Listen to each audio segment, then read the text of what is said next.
नमस्कार। दिल की बीमारियों से जीवन को होने वाले खतरे हाल के समय में कुछ अधिक बढ़ गए हैं एवं स्वस्थ लोगों में भी सडन हार्ट अटैक भी देखा गया है।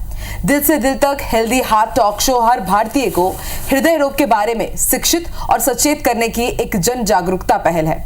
आंकड़े बताते हैं कि भारतीय पश्चिमी देश के लोगों के मुकाबले 10 साल पहले ही हृदय के रोग से ग्रसित हो जाते हैं। इसके अलावा भारत में हर 33 सेकंड में एक व्यक्ति की हार्ट अटैक की वजह से मृत्यु हो जाती है और इसलिए भारतीयों को हृदय रोग से बचाने एवं जागरूक करने के लिए देश के सम्मानित इंडियन मेडिकल फ्रेटर्निटी के साथ मिलकर दिल से दिल तक हेल्दी हार्ट टॉक शो अभियान की शुरुआत साल 2018 में की गई थी। दिल से दिल तक हेल्दी हार्ट टॉक शो को लाखों भारतीयों ने सराहा है और हजारों भारतीय इस अभियान से जुड़े हैं। इसे देखते हुए आज IBC 24 के मंच पर भारत के सुप्रसिद्ध हृदय रोग विशेषज्ञ एकजुट होकर हमें हृदय रोगों के लक्षण और उससे बचाव और हेल्दी हार्ट लाइफस्टाइल के बारे में इनसे चर्चा के माध्यम से आज हमें जागरूक करेंगे। इस श्रृंखला में आज हमारे रायपुर स्टूडियो में हमारे साथ मौजूद है देश और छत्तीसगढ़ के जाने माने interventional cardiologist doctor SS Mohanty, जो SMC हार्ट इंस्टीट्यूट में अपनी सेवाएं दे रहे हैं। इसी तरह इंटरवेंशनल कार्डियोलॉजिस्ट डॉक्टर KK आदिले, जो वेंकटेश सुपर स्पेशलिटी हॉस्पिटल के डायरेक्टर हैं, और डॉक्टर प्रणय अनिल जैन, जो रामकृष्ण केयर हॉस्पिटल में चीफ इंटरवेंशनल कार्डियोलॉजिस्ट हैं, जो हमें हृदय रोग से बचाव तथा उनके उपचार के बारे में अधिक जानकारी देंगे और हेल्दी लाइफस्टाइल के विभिन्न पहलुओं के बारे में चर्चा करेंगे। डॉक्टर, आप तीनों का ही बहुत बहुत स्वागत है आज के इस दिल से दिल तक हेल्दी हार्ट टॉक शो में। सबसे पहले शुरुआत हम करते हैं डॉक्टर SS मोहंती से। सर, आपसे मैं ये जानना चाहूंगी कि हाल ही के दिनों में बहुत से फिट लोग जो रेगुलर एक्सरसाइज करते हैं उन्हें भी सडन हार्ट अटैक आ जाता है या सडन हार्ट डिजीज देखी गई है या अचानक उन्हें दिल का दौरा पड़ जाता है। तो डॉक्टर होने के नाते इसके बारे में आपकी क्या राय है SS मोहंती जी? हाँ, अभी रिसेंट पास्ट में न्यूज़ में आया था कुछ सेलिब्रिटी लोगों को जिम में एक्सरसाइज करते हुए दिल का दौरा पड़ा था। तो ये लोग तो फिट थे, एक्सरसाइज कर रहे थे जिम में, फिर इनको क्यों दिल का दौरा पड़ा? हम लोग जो बोलते हैं कोई बंदा स्लिम है, पेट बाहर नहीं है, तो ये फिट है, यही बोलते हैं। तो ये जो है ये एक्सटर्नल फिटनेस है। इंटरनली वो कितना फिट है हम खुद नहीं जानते। इंटरनल फिटनेस के लिए बहुत सारे जांच होता है जिसकी जानकारी हम आगे डिस्कस करेंगे। तो फिट रहते हुए जिम में एक्सरसाइज करते हुए जिन लोगों को दिल का दौरा पड़ा है, इसका मतलब इनको पहले इनकी हार्ट की नसों में ब्लॉकेज रहा था और जिसमें क्लॉटिंग होने के कारण नस बंद हुआ, धमनी में ऑक्सीजन की बहाव कम हो गया, उनको दिल का दौरा पड़ा है। तो ये जो हार्ट की धमनी में ब्लॉकेज आता है, ये हार्ट के नस के अंदर कोलेस्ट्रॉल या फैट जमने के कारण होता है। ये जो प्रक्रिया है हम इसको आथेरोस्क्लेरोसिस कहते हैं। ये प्रोसेस ऑफ आथेरोस्क्लेरोसिस जो है ये बचपन से मतलब 10 साल की उम्र से शुरू हो जाता है। तो इसको प्रिवेंट करने के लिए हमको जो भी चीज़ें करना है बचपन से ही शुरू करना चाहिए। हम अभी क्या कर रहे हैं, मिडिल एज में हम लोग सीवियर हैवी एक्सरसाइज करने लग रहे हैं बिना जानते हुए हमारे अंदर कुछ प्रॉब्लम है कि नहीं है। यही कारण है जो कुछ लोगों में एक्सरसाइज करते हुए भी, बाहर से फिट देखते हुए भी दिल का दौरा पड़ने का। वाकई, और ये हमने देखा भी है डॉक्टर SS मोहंती की एक जो हेल्दी इंसान दिख रहा है, जैसे कि आपने कहा कि वो बाहर से हेल्दी दिख रहा होता है लेकिन अंदर से कहीं ना कहीं कमजोर रहता है। और आपने हार्ट ब्लॉकेज के बारे में भी बात की, तो मुझे लगता है कि डॉक्टर KK आदिले जी बता पाएंगे हार्ट ब्लॉकेज के बारे में। डॉक्टर, आपसे ये जानना चाहूंगी कि हार्ट ब्लॉकेज के क्या लक्षण है? क्या कोई नियमित परीक्षण है जो ब्लॉक्ड आर्टरी को डायग्नोज करने के लिए किया जा सकता है? हाँ जी, देखिए, हार्ट ब्लॉकेज के लक्षण होते हैं सीने में दर्द या सीने में भारीपन होना स्ट्रेस की स्थिति में। ये स्ट्रेस फिजिकल स्ट्रेस हो सकता है, ये इमोशनल स्ट्रेस हो सकता है। तो इस स्थिति में सीने में दर्द या भारीपन होता है और ये दर्द या भारीपन आपके गले के तरफ या आपके बाएं हाथ में भी रेडिएट हो सकता है। ये टिपिकल लक्षण होता है हार्ट ब्लॉकेज का। कुछ एटिपिकल लक्षण भी होते हैं, जैसे कि सांस फूलना, चक्कर आना या फिर अचानक बहुत ज़्यादा वीकनेस फील करना। ये कुछ एटिपिकल फीचर्स होते हैं जो कि आमतौर पे ओल्ड एज लोगों में और फीमेल्स में कॉमन होते हैं। और इन्हें पता करने के लिए कुछ हम जांचें करते हैं। कुछ प्रारंभिक जांचें होती हैं, जैसे कि ECG हो गया, इको हो गए, TMT हो गए। ये प्रारंभिक लक्षण इसके हमें इन जांचों से पता चलते हैं। अगर ये जांचें नॉर्मल है तो हम ये कह सकते हैं कि कोई भी नसों में कोई मेजर ब्लॉकेज नहीं है। और अगर हमें ऐसा लगता है कि अगर इन जांचों में कहीं कुछ पॉजिटिव फाइंडिंग्स मिलती हैं तो फिर हमें आगे के इन्वेस्टिगेशन करने होते हैं। कुछ इन्वेजिव प्रोसीजर्स होते हैं जिसे हम एंजियोग्राफी कहते हैं, तो इनसे हम ब्लॉकेज का एग्जैक्टली पता लगा सकते हैं। ठीक है, तो ये छोटे छोटे कुछ सिम्टम्स हैं जैसे आप अगर महसूस कर रहे हैं तो आपको जाकर के टेस्ट कराना चाहिए और उसके बाद आप एक हेल्दी लाइफस्टाइल जरूर जी सकते हैं। डॉक्टर प्रणय, आपसे मैं जानना चाहूंगी क्योंकि अमूमन हम देखते हैं कि लोग हार्ट अटैक और कार्डियक अरेस्ट के बारे में काफी कंफ्यूज रहते हैं कि आखिर दोनों में अंतर क्या है, दोनों के लक्षण हम कैसे पहचानें और क्या कुछ इस स्थिति में कुछ ऐसा उपचार है जो हम किसी पेशेंट को दें और हम उसकी जिंदगी बचा सकें? बहुत अच्छा प्रश्न है। देखिए, कार्डियक अरेस्ट और हार्ट अटैक ये दोनों अलग अलग चीज़ें हैं। हार्ट अटैक जैसे कि हमने अभी डिस्कस किया कि जब हार्ट की नसों में, धमनियों में कोलेस्ट्रॉल जम जाता है और उसमें थक्का जम के वो आर्टरी का ब्लड फ्लो कम हो जाता है। तो जब हार्ट की नसों में ब्लड फ्लो कम हो जाता है और हार्ट को ब्लड नहीं मिलता है, उस स्थिति को हम हार्ट अटैक कहते हैं। इस स्थिति के लिए हमें खून पतला करने वाली दवाइयाँ, इंजेक्शंस देने चाहिए तुरंत। अगर घर में हमारे पास इकोस्प्रिन है तो इकोस्प्रिन 325 मिलीग्राम, क्लोपिडोग्रिल एक और खून पतला करने वाली दवाई होती है, वो हमें 300 मिलीग्राम देना चाहिए। और एक अटोरवास्टैटिन या रोजुवास्टैटिन जो हमारा कोलेस्ट्रॉल कंट्रोल करने के लिए होती है, वो दवा तुरंत उस समय पेशेंट को देना चाहिए। बट ये सब देने के पहले एटलीस्ट हमें एक ईसीजी करना चाहिए कि हार्ट अटैक है या नहीं। अगर हम इसे एसिडिटी के उसमें दे देंगे तो वो और गैस्ट्राइटिस बढ़ा सकता है। दूसरा जो चीज़ है कार्डियक अरेस्ट, तो कार्डियक अरेस्ट के बहुत सारे कारण होते हैं। कार्डियक अरेस्ट यानी आपके हार्ट की धड़कन रुक जाना या हार्ट का पंपिंग रुक जाना, जिसके कारण शरीर में ब्लड सप्लाई नहीं हो रहा है। इसके लिए जैसे कई बार तेज़ धड़कन होती है और तेज़ धड़कन होके हार्ट अरेस्ट हो जाता है, जिसको हम वेंट्रिकुलर टकीकार्डिया या वेंट्रिकुलर फिब्रिलेशन कहते हैं। इस स्थिति में भी हम कार्डियक अरेस्ट हो जाते हैं। ये हार्ट अटैक नहीं है, इसकी अलग तरीके से जाँच होती है, इसकी अलग तरह से इलाज होता है। कई बार होता है कि हमारी धड़कन एकदम रुक जाती है, जैसे हार्ट रेट सडनली चलते चलते हार्ट ब्लॉक के कारण 20 या 30 पे आ गया और कार्डियक अरेस्ट हो गया। कई बार हमारे शरीर के जो हार्ट की मसल्स होती हैं उसमें कार्डियोमायोपैथी करके बीमारी होती है या हाइपरट्रोफिक कार्डियोमायोपैथी होता है, जिस कारण से भी सडन कार्डियक अरेस्ट हो सकता है। तो इन सारे कार्डियक अरेस्ट में सिर्फ खून पतला करने वाली दवा देने से मरीज ठीक नहीं होगा।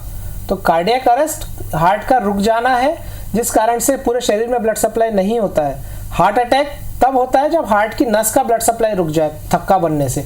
तो दोनों अलग बीमारी है, दोनों का अलग तरीके से ट्रीटमेंट करना चाहिए।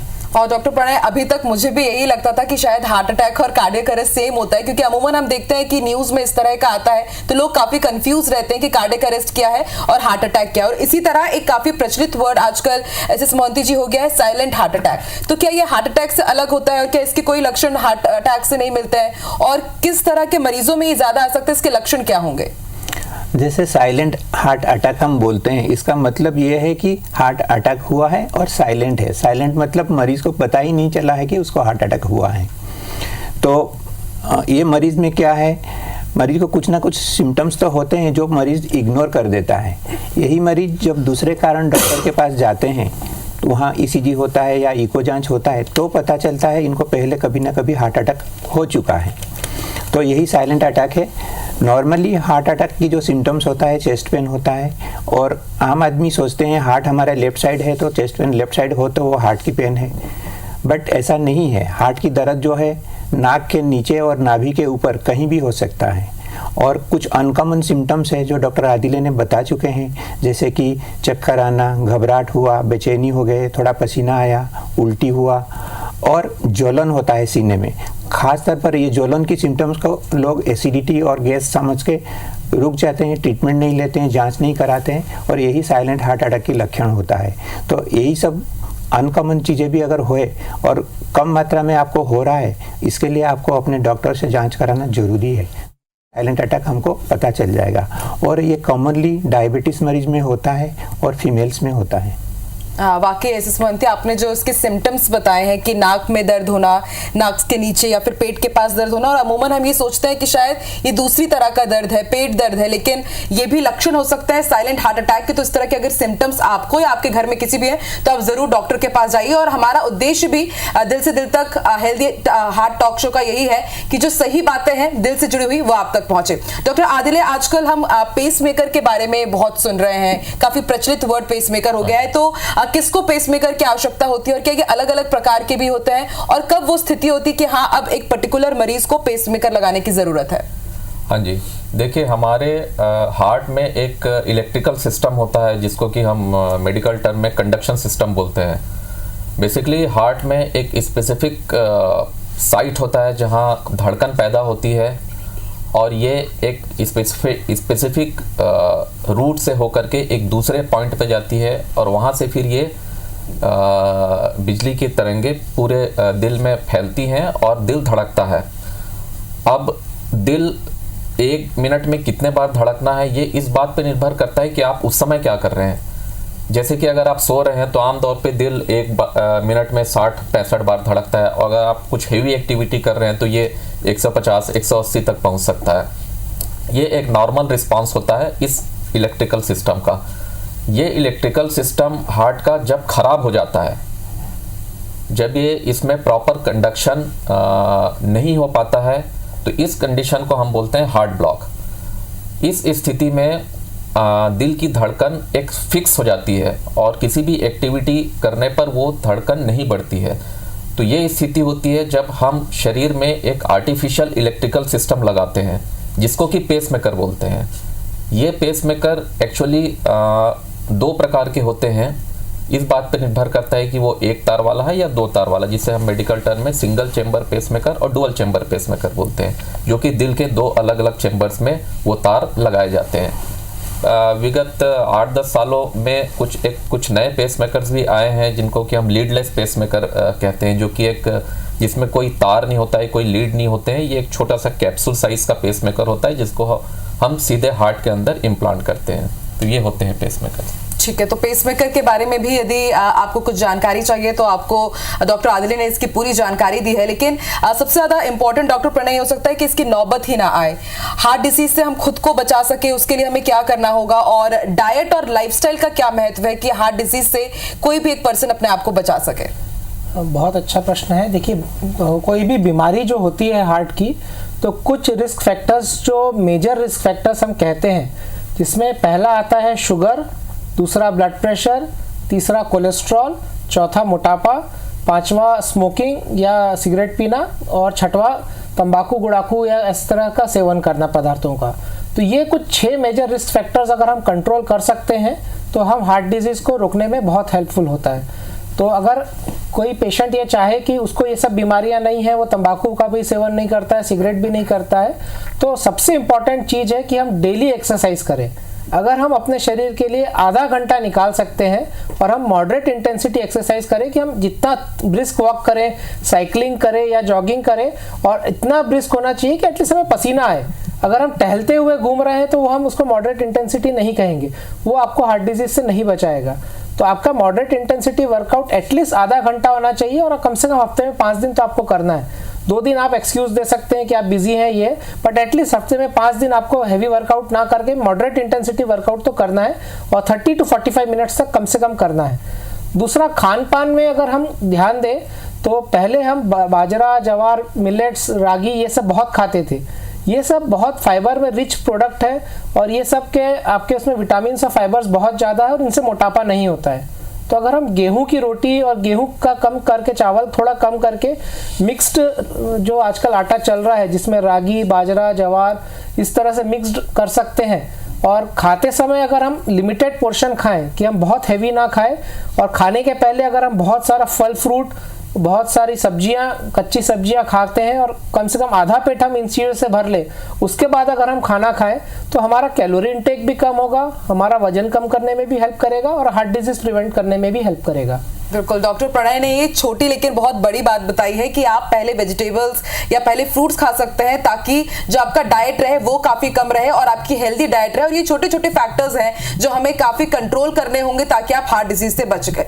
डॉक्टर एस मोहंती, अब मैं आपसे शुरू करती हूँ। हाई ब्लड प्रेशर के बारे में बात करेंगे कि उसके प्रमुख कारण क्या है और प्रमुख लक्षण क्या है, और दवाएं और जीवन शैली में बदलाव ला करके हम किस तरह से ब्लड प्रेशर मैनेजमेंट में मदद करता है। ब्लड प्रेशर जो होता है मेनली ये जेनेटिकल होता है। अगर पेरेंट्स को ब्लड प्रेशर होता है तो बहुत पॉसिबिलिटी है कि उनको बच्चों को भी ब्लड प्रेशर डेवलप करेगा, इसलिए बच्चों को बीच बीच में ब्लड प्रेशर जांच करके देखना चाहिए, ये मेन है। बाकी अगर हमको मोटापा है, हमको डायबिटीज़ है, हमको किडनी डिजीज है, तो ब्लड प्रेशर डेवलप हो सकता है। एक कारण है, हम उसको ऑब्स्ट्रक्टिव स्लीप एपनिया बोलते हैं। जो मोटे लोग हैं जिनको खराटे आता है तो उनमें भी ब्लड प्रेशर डेवलप होने का चांसेस बहुत ज़्यादा रहता है। ब्लड प्रेशर बीमारी को हम लोगों ने साइलेंट किलर बोलते हैं, इसलिए बोलते हैं कि most of the blood pressure मरीज जिनको हाई बीपी है उनको कोई सिम्टम्स ही नहीं रहता और सडनली पेशेंट को स्ट्रोक हो जाता है, लुकवा हो जाता है, कहीं हेमरेज होकर डेथ हो जाता है, इसीलिए इसको साइलेंट किलर कहा जाता है। और अगर हम 100 ब्लड प्रेशर मरीज में ऑलमोस्ट 80% मरीज में कोई सिम्टम्स नहीं होता। मरीज अगर दूसरे कारण से डॉक्टर के पास गया है, ब्लड प्रेशर नापा, तो पता चलता है उसको हाई ब्लड प्रेशर है। तो इसीलिए जिन फैमिली में ब्लड प्रेशर है बच्चों को डेफिनेटली बीच बीच में 6 महीने साल भर के इंटरवल में उनका खुद का ब्लड प्रेशर जांच करा लेना चाहिए। बाकी जो 20% ब्लड प्रेशर मरीजों में सिम्टम्स आते हैं, कॉमन सिम्टम्स ये होता है आइदर हेडेक है या चक्कर होता है या नींद नहीं आता या इरिटेबिलिटी बढ़ जाता है, यही कॉमन सिम्टम्स है। बट वो भी ओनली 20% मरीजों में होता है और 80% मरीज में ये साइलेंट ही रहता है। अब आइए हम कैसे इसको इलाज करें, कैसे इसको प्रिवेंट करें। अगर हमारा जेनेटिक बैकग्राउंड है हम उसको प्रिवेंट कर ही नहीं सकते, बट हम हमारा लाइफस्टाइल को बदलें ताकि ब्लड प्रेशर की डेवलपमेंट थोड़ा लेट एज में होगा। अगर हम मोटे हैं, हमारा वेट कम करना है, उसके लिए भी लाइफस्टाइल मैनेजमेंट है, जैसे एक्सरसाइज करना, डाइट में संतुलित डाइट लेना, और डाइट में हमको नमक की मात्रा कम करना बहुत ज़रूरी है। हाई ब्लड प्रेशर जो होता है वो नमक के साथ बहुत सेंसिटिव रहता है और बहुत ज़्यादा गहरा रिलेशन है नमक के साथ। अगर थोड़ा सा भी नमक की मात्रा बढ़ा और बीपी हमारा कंट्रोल नहीं होगा, दवाई भी काम नहीं करेगा। तो less than 4 grams of salt per day हमको लेना चाहिए, और जितने भी नमकीन चीज़ हमको अवॉइड करना चाहिए, मिक्सचर हो गया, पापड़ हो गया, अचार हो गया, ये सब हमको लेस लेना चाहिए। और जैसे ब्लड प्रेशर हमारा डायग्नोसिस हो गया कि हमको हाई ब्लड प्रेशर है, तो हमको डॉक्टर के सलाह लेना चाहिए। वो जो दवाई प्रिस्क्राइब करेंगे हमको रेगुलर लेना चाहिए।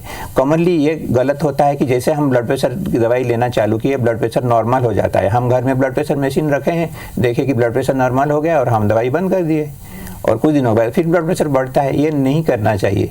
हम दवाई ले रहे हैं तो ब्लड प्रेशर हमारा कंट्रोल है, दवाई बंद करेंगे तो बढ़ेगा। तो ब्लड प्रेशर ऐसी बीमारी है, वो कंटिन्यू लाइफ लॉन्ग हमको दवाई लेना पड़ता है। तो हमको स्ट्रेस लेस लाइफ लेना चाहिए, स्लीप एडिक्वेट लेना चाहिए, नमक कम लेना चाहिए, फ्रूट्स, वेजिटेबल्स और सलाड्स डाइट में ज़्यादा लेना चाहिए ताकि हम इसको कंट्रोल कर सकें। तो डॉक्टर एस मोहंती ने आपको सब कुछ बता दिया है एक ही जगह पर कि लक्षण क्या है, इससे बचना कैसे है, आपको डाइट कैसी रखनी है यदि आप हाई ब्लड प्रेशर से जूझ रहे हैं तो, और आपको दवाइयां अपनी कंटिन्यू रखनी है। डॉक्टर के आदिल, मैं आपसे जानना चाहूंगी क्योंकि एंजियोग्राफी के बारे में आजकल काफी बात हो रही है। एंजियोग्राफी, एंजियोप्लास्टी और बाईपास, इन तीनों में क्या अंतर है? और एक ये भी क्या ये मिथ है कि अगर हमने एंजियोग्राफी कराई है तो बाद में एंजियोप्लास्टी करानी ही होगी क्या? देखिए, पहले तो ये समझना जरूरी है कि एंजियोग्राफी एक जांच होती है। एंजियोग्राफी एक जांच है, और आगे का इलाज इस बात पे निर्भर करता है कि एंजियोग्राफी की फाइंडिंग क्या है। अगर एंजियोग्राफी में बेसिकली एंजियोग्राफी में दिल की नसों में ब्लॉक है या नहीं है तो कितना % है, कहाँ पर है, इन सब बातों की जानकारी हमें मिलती है। अगर ब्लॉक सिग्निफिकेंट नहीं है और अगर वो छोटी नसों में है तो फिर कुछ भी करने की ज़रूरत नहीं पड़ती, सिर्फ मेडिकल मैनेजमेंट, दवाइयों से काम चल जाता है। ये इस बात पे निर्भर करता है कि ब्लॉक कितना है और कहाँ पर है। अब अगर ये ब्लॉक ज़्यादा है, बड़ी नस में है, तो हमें इन नसों को खोलना रहता है, इसका इलाज करना रहता है। तो इनके इलाज करने की 2 पद्धति होती है, एक होता है एंजियोप्लास्टी, एक होता है बाईपास सर्जरी।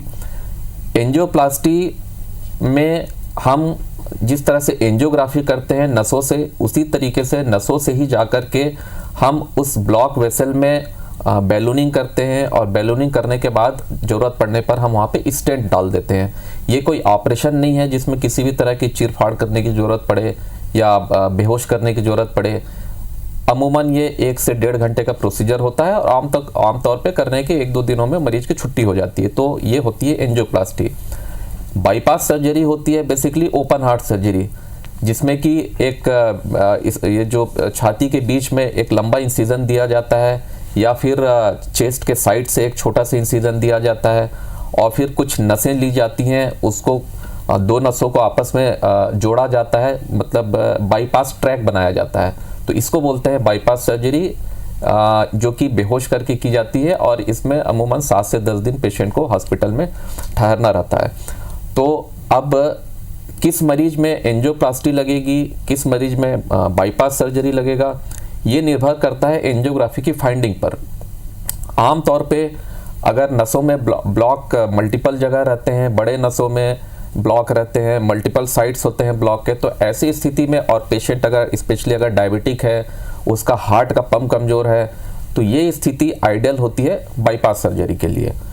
तो ये एक्चुअली पर्सन टू पर्सन हमको देखना पड़ता है कि किस मरीज के लिए क्या चीज़, कौन सा इलाज सही है। और ऐसा बिल्कुल भी नहीं है कि एंजियोग्राफी के बाद एंजियोप्लास्टी या बाईपास की ज़रूरत पड़ेगी ही, वो डिपेंड करता है एंजियोग्राफी की फाइंडिंग पे। वाकई मुझे लगता है डॉक्टर के आदिल, ये बहुत बड़ा एक मिथ है जो दूर हुआ है, क्योंकि लोग काफी डर जाते हैं कि मेरा अगर एंजियोग्राफी हुआ है, मैं टेस्ट के लिए जा रहा हूं, तो कहीं मुझे एंजियोप्लास्टी या फिर बाईपास के लिए ना बोल दे। लेकिन आज इस टॉक शो में एक बहुत बड़ा मिथ जरूर दूर हुआ है। डॉक्टर प्रणय, आपसे मैं जानना चाहूंगी, क्योंकि आजकल की लाइफस्टाइल में हम देखते हैं कि अच्छे से नींद नहीं हो पाती है और हम काफी स्ट्रेस लेते हैं, तो क्या इसका भी हृदय स्वास्थ्य से काफी संबंध है क्या?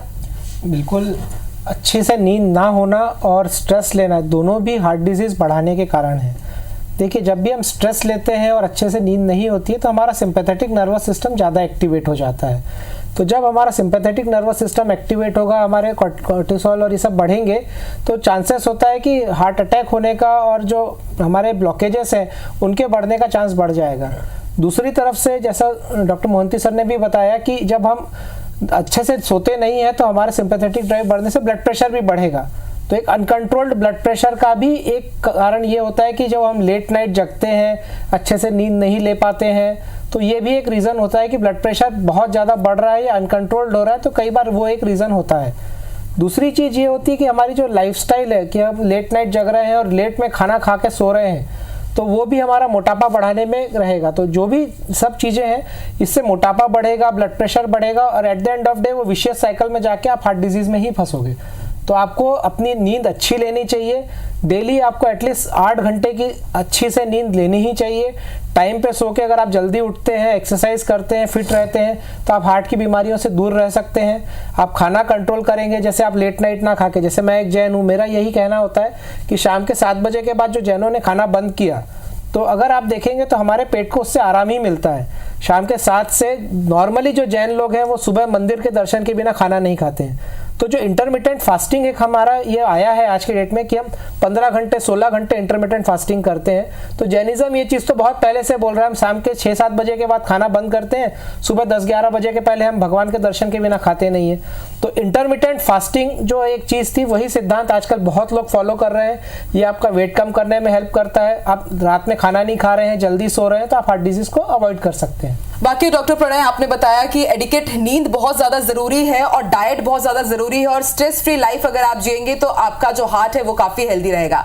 डॉक्टर प्रणय, शुरुआत में आपसे ही करती हूँ, 1 या 1.5 मिनट का कुछ आप ऐसा गोल्डन टिप आप दे सके हेल्दी हार्ट मैनेजमेंट के लिए, जिससे दर्शक अपने जीवन में लागू करें। देखिए, जैसे हम इस प्रोग्राम दिल से दिल तक में है, हेल्दी हार्ट मैनेजमेंट के लिए सबसे ज़रूरी चीज़ मैं यही कहूँगा कि डेली एक्सरसाइज करिए। एटलीस्ट 30 से 45 मिनट की एक्सरसाइज हफ्ते में 5 दिन अगर आप कर सकते हैं तो बहुत अच्छा है। दूसरी सबसे ज़रूरी चीज़ है खाना नियमित करें। 3 बार कम से कम जो खाते हैं उससे ज़्यादा बीच बीच में हम इंटरमिटेंट खाना ना खाएं, कि हमने अभी खाना खाया, 1-1.5 घंटे बाद हमने फिर कुछ खा लिया, रात में सोते समय फिर कुछ खा लिया। खाना कंट्रोल करिए, एक्सरसाइज करिए, अच्छे से 6 से 8 घंटे की कम से कम नींद लीजिए और हेल्दी रहिए। डॉक्टर के आदिल है, आपके गोल्डन वर्ड्स। वैसे तो डॉक्टर प्रणय ने ज़्यादातर कवर कर लिया है इसे। मैं ये बोलना चाहूँगा कि इसमें एक इम्पॉर्टेंट स्ट्रेस मैनेजमेंट भी है।